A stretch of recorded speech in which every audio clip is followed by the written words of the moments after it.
നട്ടുച്ച നേരത്ത് കിണറിൻ്റെ തീരത്ത് വെള്ളത്തിനായി ഞാൻ കാത്തിരിപ്പു നാരി, ഒരു പാത്രം ദാഹജലം നീ എനിക്കു നൽകൂ.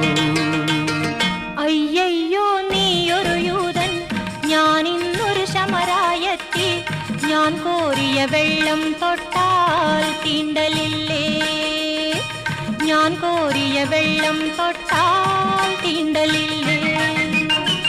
അറിയുന്നില്ലേതും നീ എന്നോട് നീ ചോദിച്ചാൽ ജീവന്റെ ജലം കോരിത്തരുമല്ലോ ഞാൻ, ജീവന്റെ ജലം കോരിത്തരുമല്ലോ ഞാൻ.